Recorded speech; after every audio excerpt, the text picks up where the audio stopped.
Open your ears and your mind, for as Alan Watts once said, you are a function of what the whole universe is doing, in the same way that a wave is a function of what the whole ocean is doing. Born in 1915 in the quaint town of Chislehurst, England, Alan Watts was a child absorbed by the enchanting world of storybook fables and mythologies. An early fascination with the mystical and the religious was nurtured within the strict confines of boarding schools. However, it was at the tender age of 15 that a book on Buddhism sparked a flame within young Watts. This fascination quickly turned into a deep-seated interest, eventually compelling him to abandon the familiar walls of his school and set out on a journey towards the East, towards an understanding of life that was vastly different from his own. Thus began the journey of a young man who would later become a renowned interpreter and propagator of Eastern philosophy for Western audiences. As Watts ventured further into the realm of the Eastern philosophy, he became an Episcopal priest, only to resign after 6 years, having decided that he was fit for a different path.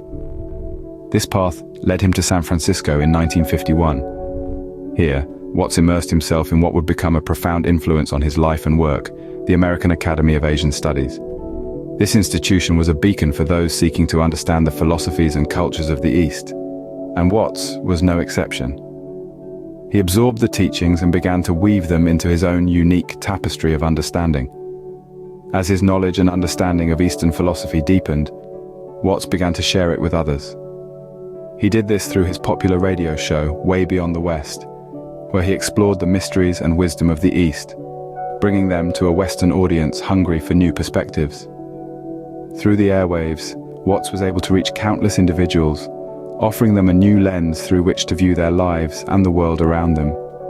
But Watts's teachings were not confined to the radio. He penned numerous books, his ideas reaching far and wide across the globe. Perhaps most notable among them was The Way of Zen, a book that resonated with many in the United States, sparking a surge of interest in Zen Buddhism. In his teachings, Watts often emphasized the interconnectedness of the universe.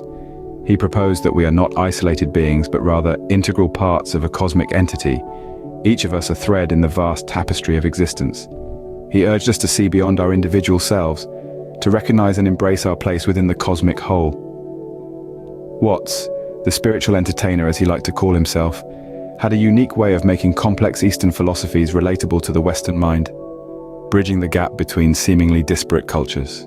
Alan Watts was not just a man, he was a movement that continues to inspire countless individuals around the globe. A philosopher, writer, and speaker, he gifted us with a trove of teachings that remain as relevant today as they were in the mid-20th century. One of Watts's key teachings was the importance of remaining present. He believed that the past is but a memory and the future an idea, but the present moment is the only real time in which we live. He encouraged us to fully embrace the here and now, to immerse ourselves in the unfolding experience of life as it happens. Watts also spoke of the interconnectedness of life. He proposed that we are not separate beings in an alien universe, but integral parts of the cosmos itself. We are, in his words, an aperture through which the universe is looking at and exploring itself. This view fosters a sense of unity, compassion, and mutual respect, reminding us that we are all in this cosmic dance together.